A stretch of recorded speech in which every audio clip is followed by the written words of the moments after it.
Hello everyone, welcome back. I hope you're having a positive and productive day so far. I'm Kel with the Planner Aisle, and today I'm reviewing the October Intention box by Cloth and Paper and walking through all the ways you can use what's inside. The theme for this box is wellness routine, but from the sneak peeks, it looks like it's much more centered around intentional and reflective planning that boosts your overall well-being as opposed to like a wellness specific focus like we've seen in previous boxes.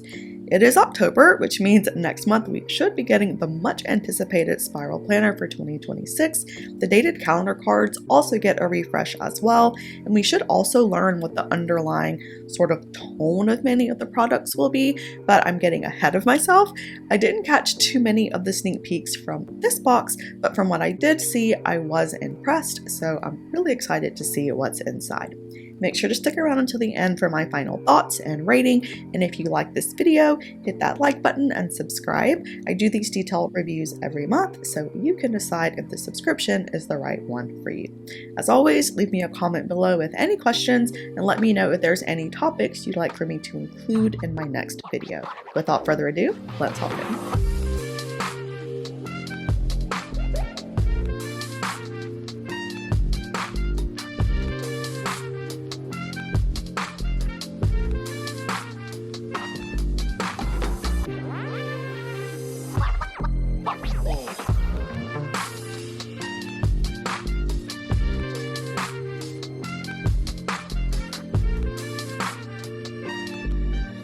So first we have the What's Inside card. On the front, you have a picture of a set of chairs in a grayish blue tint with the word dossier written in a light blue cursive font at the bottom.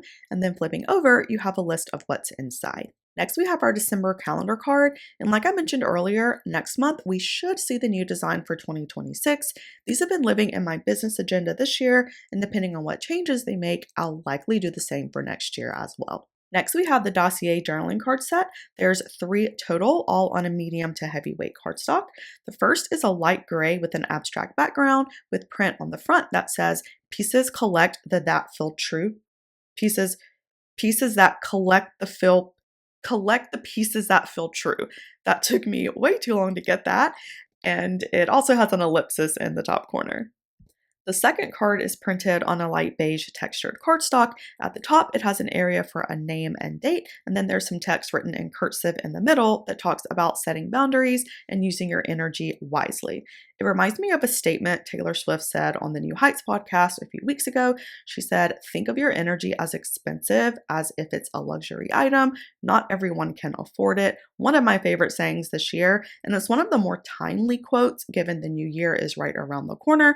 2025 has been nothing short of challenging, and one of my primary goals next year is to be much more intentional in where I spend my time and what I dedicate my energy to. I'm not going to read all the text on this card, but feel free to pause the screen if you want to read through it. The third card is printed on an all-white cardstock with dossier at the top in a pale blue sort of fuzzy text, and then beneath that, you've got some cloth and paper branding with a thin line and a short sentence that says, "A safe space to document what matters most," which is a nod to the dossier definition.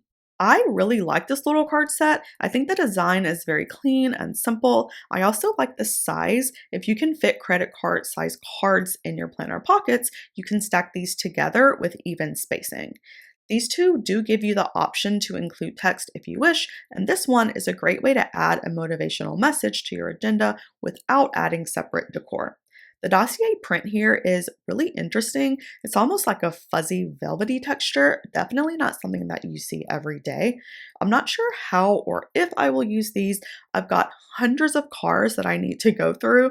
I do love them, and I've started changing them out periodically so my planner always stays interesting. Either way though, this is a nice set. You can use them together or apart. Really, really nice set for October. Next, we have 2 dashboards this month. The first is the Dossier dashboard, and this is super similar to the Dossier journaling card. The text is printed on a white heavy cardstock. You have a Dossier on the front in the same color and texture as the journaling card, with some off-center text below that that says, "A space for everything, even your thoughts," with cloth and paper's initials underneath. So I like this dashboard. It's got a clean look to it like the cards, and I think it can look really nice in the front of your planner or in between sections where you want to store specific content. A dossier is a collection of documents about a person or event, so this naturally fits in well in a functional planning agenda. I also like that they're playing around with textures. The fuzzy feel of the text here is a good way to add interest without taking away from the minimal feel of the dashboard itself. I'm also glad that the accent color this month is this pale blue. It's such a pretty wintry color and the nice neutral blue that plays well with other colors. I'm finalizing my 2026 designs and I think I will end up using this. If not, I'll definitely add it to the rotation for use down the road. The second dashboard is the Mindful Moments dashboard. It's a heavyweight white cardstock with an embossed ellipsis in the top left corner, a yearly tracker in the middle, and some text at the bottom that says clarity is a process, not a moment. So right off the bat, I love this so much. It's essentially a yearly habit tracker. It's very similar to the wellness trackers that I use to track health and fitness stats. I created trackers to track mood, calories, exercise, weight, blood pressure, water, and pretty much anything else related to well-being. I like hand drawing these trackers. It's almost a calming exercise in a way for me since I don't bullet journal as much anymore. I do have most of my trackers listed as freebies on my website, so make sure to head over and download those if you're interested. But getting back to the dashboard, this is a great layout for tracking anything you want to monitor throughout the year. The only downside to this is that it is a dashboard, meaning that if Cloth and Paper offers this for sale, it'll probably come with the dashboard price tag. So if you want to track multiple different categories, you'll have to purchase several of these, which can easily turn into a $60+ purchase. I would have loved to see this being double-sided so you could get much more use out of it.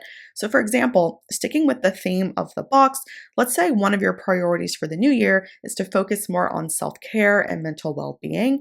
For this double-sided, you could use the front as a mood and therapy tracker and the back to track exercise. Since we know that exercise has a direct impact on mood, it's a good way to see the correlation between mood, therapy, and exercise over a 365-day span. You could do the same with food as well. The boxes here are quite small, so you may not be able to write number of calories, but since there's also a link between junk food and mood, you could color code the boxes based on how much you ate that day or the type of food you ate, and then similar to exercise, track it throughout the year to see how it impacts your overall mood. Because this is a dashboard though, I think a great idea would be to use it to track the top one or two things you've decided to prioritize for the year, and then all of your secondary trackers can sit in another section in your agenda. So sticking with mood, you can make a little key on the side here, maybe red for a bad day, green for a decent day, and blue for a great day, and then use a sticker or symbol to mark if you exercised or had a therapy appointment or something else that you want to monitor. That way, you can track two things that impact each other without having to list them separately. You could do the same thing for other areas as well. So maybe you want to use this in a finance planner. You could create a key where you're tracking no spend days or when you've paid off a big debt. You could also use it as a goal or savings tracker or a medication log, especially if you're on a newer medication or experiencing some adverse symptoms. There's literally a million ways you can use it.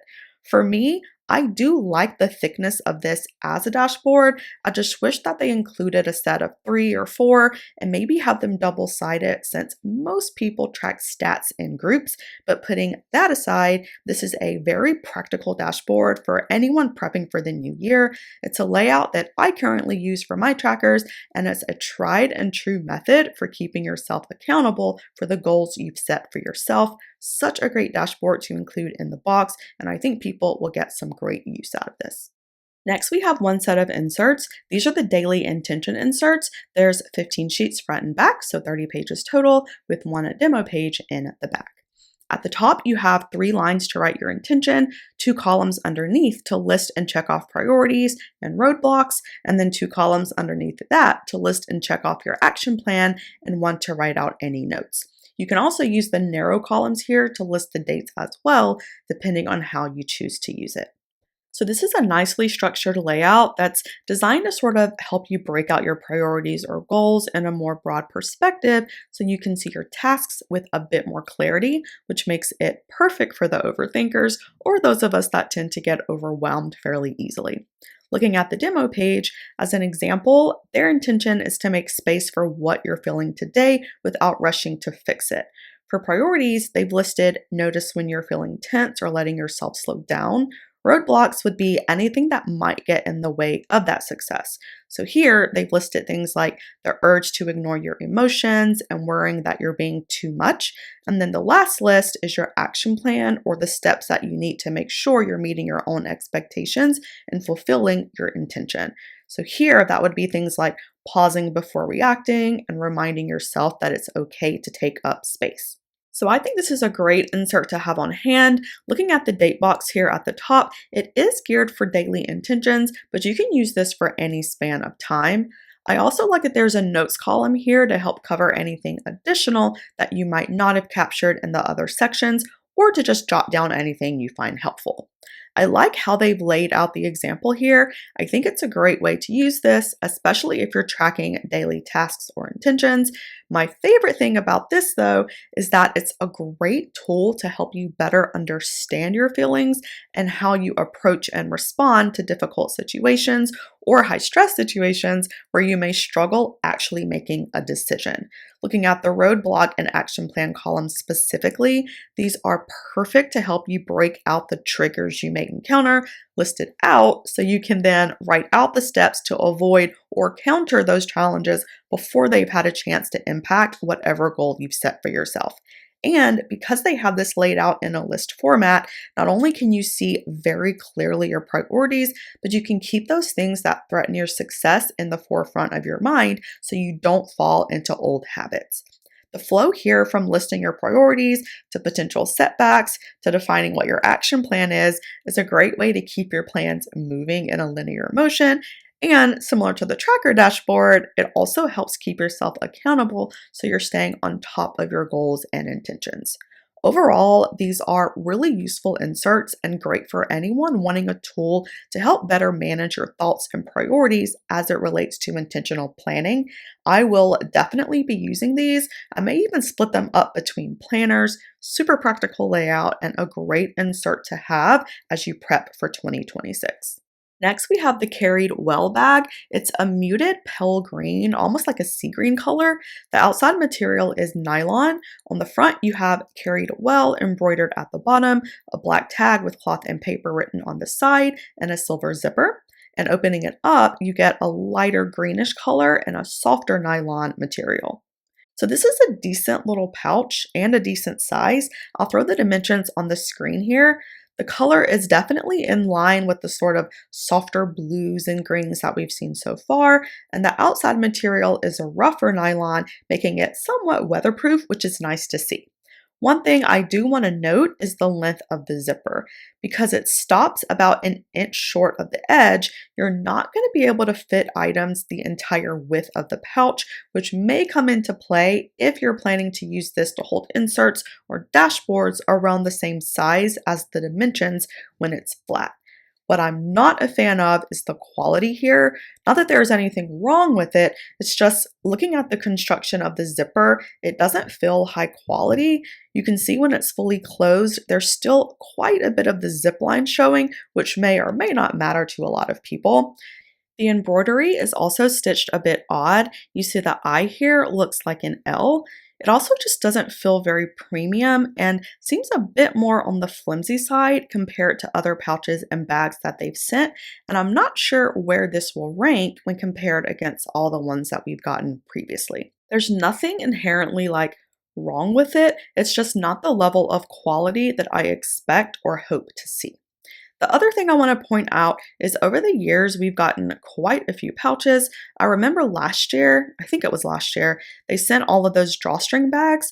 I think they called it the vessel for the month, but it got to the point where the bags it almost lost their uniqueness because we got so many of them, it didn't feel premium anymore. Not to say pouches aren't a useful accessory, they definitely are, and they're a great way to organize excess supplies. I just wonder if people are beginning to get bag fatigue because we get so many. I'll throw that question to y'all though. Let me know in the comments if you're a bag a box kind of planner or if you prefer the occasional vessel from time to time. Next, we have a set of cloud stickers. They're in the same pale blue color and material as the dossier, dashboard, and journaling card. There's 3 sheets, each with 5 stickers in each size, so 15 small, 15 medium, and 15 of the large size.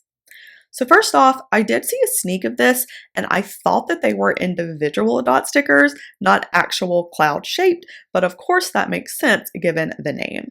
The material is velvet, which now I realize is what the fuzzy material was on the dashboard. It feels really soft and smooth, and because it's got some texture to it, you can write directly on these should you wish to do so. I think these are nice stickers, and kudos to Cloth and Paper for creating a unique sticker set like this one. The texture is really nice, and while it's not flat, it's not super thick either, so you can still use this in your main agenda if you want to without adding bulk. My only gripe about these is that they didn't include a single dot sticker option, but maybe that's something that they're planning on carrying on the website soon. While I do like the cloud sticker idea, I feel like it instantly turns your agenda or inserts into a much more decorative spread, which, depending on the type of planner you are, may or may not be the intent. I'm not sure if I'll use them in my agenda next year. I'm trying to minimize the stickers I use, or I should say, I'm trying to be more intentional with the stickers I use. I don't know about y'all, but this has quite a few fibers or dust fibers that are coming off, likely from these being manufactured. Not a huge deal, but something to keep in mind if you have allergies or if you're using this in an agenda with sensitive leather, like a nubuck leather or another material that'll pick up dust very easily. But I do like these. I like how they have different sizes so you can use them in different areas or for different purposes on your spreads. Other than not having a single dot option, I think this is a really nice set for what most people's intended use would be. Super unique stickers and a great addition for October. Next, we have this metal clip stand. It's about 2 inches wide and an inch tall. It's completely stainless steel, which matches the set of desk accessories they sent last year. So this is an interesting little clip. I was wondering at first how to get this thing open so you don't tear the edge of whatever it is you're putting in here, but it looks like you can use the bottom here almost as like a binder clip, although to get it open with enough space, you do need to push really hard, and even so, it's not really springy, so you don't get a whole lot of space. I think this is okay for what it is. If you need to hold index cards or maybe something taller that's a thicker cardstock that won't flip over, then this would work fine. But other than that, I'm not really seeing much practical use from this unless you're using it for a stand to display like motivational cards or a photo or something that lives on your desk or shelf. I suppose you can also use it to display calendar cards or memos, so there's a little functionality there, but as a whole, I'm not super impressed with this. First off, it's super tiny, so if you do want to use this to hold letter-sized typing paper, your page isn't really going to stand up. There's not enough support here at the base to keep it from flopping over. Also, even though this is flipped out so the inner portion is flat, because it's a tight stainless steel, you do risk ripping your page or causing indentation when you're removing your page. Another thing to note, and this is just with stainless steel in general, is fingerprints. I know it doesn't bother a lot of people, but it does pick up prints quite easily. I do like that it's small. I mean, it's a cute little accessory, but in terms of usability, while you can use it in a few ways, it lacks the versatility of many of the other accessories that they've sent. That being said, if you're a fan of stainless steel and you use the other matching accessories like the task roller, the ruler, the modern notepad, then this will fit in nicely to that collection. It's a pass for me, but I'm sure people will get good use out of it. Next, we have the Breakroom notepad. It is a 5 size, so 5.8 by 8.3 inches. Your silver rings are at the top, and then you have a matte hard plastic cover with the words Breakroom printed at the bottom in white. Flipping over, you have a blue velvet dashboard and the same color and feel of the other velvet items in this box. There is some text embossed on here, but I can't for the life of me make this out. It's extremely difficult to read, even with it right in front of my face. Um, Y'all, I can't read this. I'm sorry. Maybe the camera will pick it up, but there's text here that I assume fits the sort of self-care well-being theme of the box. Flipping over, you have your name page followed by a large amount of dot grid sheets. You have an area to write the date at the top and dials to mark session, agenda, idea, a note, or something else. And then you have cloth and paper at the bottom with another velvet dashboard and a matte plastic cover at the back. So first of all, I love a top spiral notebook. Not only do they look nice, but it gives you more of that quick note feel by not having any binding to the left and right. If you follow my channel, you've seen this notebook by Infinite Lotus that I use from time to time. This one has a daily overview layout, which I use when I have particularly busy days. That way, I don't have to use separate daily inserts. And similar to this one, I love the overall look of the Breakroom notepad. I think the matte plastic with the blue dashboard looks really crisp and clean and can really enhance the look of your space, especially if your desk is white. I just love the light blue and white look together. What I'm not a fan of is everything else. The color and the material is nice, but the lettering here is impossible to make out. I feel like maybe if this was in white text or even like a darker blue, if you want to stay with the blue colorway, it would have stood out a lot more and been easier to read. But here, you just can't make out anything, so the print doesn't matter because you literally can't read it.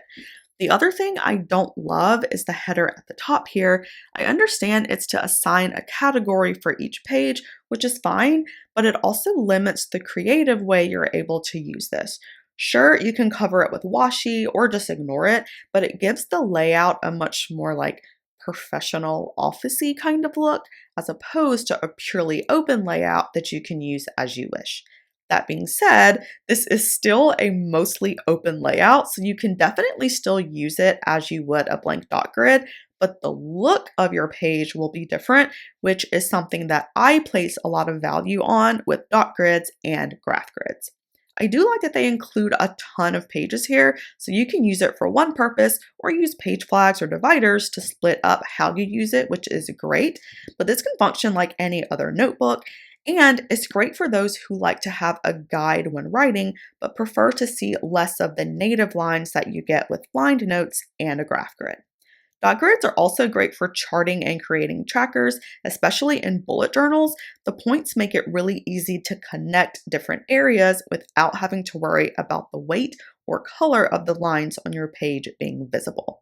I love dot grids. I used to use them a lot. Now I'm using graph grid notes. I've been using them for a while now, mainly because I use checkboxes a lot more in my planning than in previous years, and dot grids don't give me as much structure as I would like. But if you hate lines on your page and you want the closest way to mimic a blank page while still having some type of guard so your text isn't crooked, then a dot grid may be your best option. As a whole, this is a nice notebook. It's not my favorite that they've sent. I swear nothing beats the HP Classic Spiral notebook that they sent back in May, but I think if you're a fan of this style, you're a fan of dot grids, and you don't mind the header, then this will be a win for you. For me, this will likely go into storage, but we have been getting more notebooks this year, so I'm curious to hear y'all's thoughts. Let me know below how you plan to use this. Last, we have two writing utensils this month, a pen and a highlighter. Looking at the pen first, this is the Pilot G2 rollerball pen in the color black. This one has a 0.7mm tip and is in the mini size. The Pilot G2s are super popular everyday pens. They're affordable, they write smoothly, and they're pretty comfortable to hold. This takes all of that and shrinks it down into this mini version, so it's much easier to fit in your work bags or pocket to carry with you. Doing a pen test here, you get that smooth, easy roll feel that the Pilots are known for, and surprisingly, it doesn't feel all that uncomfortable to hold despite its size, although it may make your hands start to cramp up if you're using it for an extended period of time. But I think this is a nice little pen. I wouldn't recommend it as an everyday pen, but it's great as a portable option to use when you're on the go. Second, we have the Half Sugar Highlighter. This one is in the color blue from their Milk Tea series. So I would imagine Cloth and Paper will include different colors in each box, so you may get another color other than blue. I did have a hard time finding the brand of these, but according to the internet, there's a lot of these packs with different brand labeling, which is super odd. It also means that there might be quality issues depending on the manufacturer. Kind of like when you buy furniture online and then you see the same thing on Wayfair and Amazon and Bed Bath & Beyond, but they all look alike. I have a feeling this may be a similar situation, but getting back to the highlighter itself, it's a really prettily made highlighter. I love the font here on the top and the shape. It's just a really pretty highlighter. Doing a test here, it writes like a typical highlighter. It feels nice, it writes nice. Really no notes here aside from the fact that buying this seems to be a gamble since so many companies have their own versions that look identical. I do like it, but I'm using my Tombow set that I purchased earlier this year that are my tried and true, but I think the color is great and people will like this, and it fits the colorway of the box as well. And that wraps up the October Intention box by Cloth and Paper. So overall, I think this was a good box. The theme wasn't super clear, but we did get a much more cohesive feel this month. Everything kind of matched each other, and the pale blue felt really calming and restful, and it's just a perfect color as we prep for 2026. My favorite item this month are the intention inserts. I love how it can help you visually break out your goals and intentions in a way where you can see what's most important and any challenges that may impact your success. My least favorite item was honestly a tie between the pouch and the metal clip stand. The pouch just felt very low quality, and the metal clip stand isn't as functional compared to other accessories that they've sent. What I loved the most this month overall was the relaxing feel and aesthetic, and I think a lot of that had to do with the color choices and the simplicity of the things like the journaling card set and the dashboards. And although I'm not a fan of this notebook, getting notebooks in these boxes, it's really where the value comes through. Notebooks are not cheap, and I know that a lot of subscribers are happy to get these. All in all, I'm rating this box an 8 out of 10. When it comes to functionality, I feel like for the most part, we got practical tools that a variety of people can use. And I love the fact that they included unique design elements like the inclusion of the velvet and accessories like the cloud stickers that provide a mix of practical use and decor. Overall, it's a nice box with a number of useful tools, and I can't wait to use the inserts and play around with the stickers. As I mentioned earlier, next month is the much anticipated Spiral Planner box and 2026 calendar card design reveal, so I'm really looking forward to November. And that is it, you guys. I hope that you enjoyed this video. If you do want to see more planning and organizational content, please hit that like button and subscribe. You would help my channel out a lot. Also, don't forget to follow me over on Instagram for more planner tips and inspo, sending positive vibes your way. Until next time, stay safe and have a wonderful rest of your day.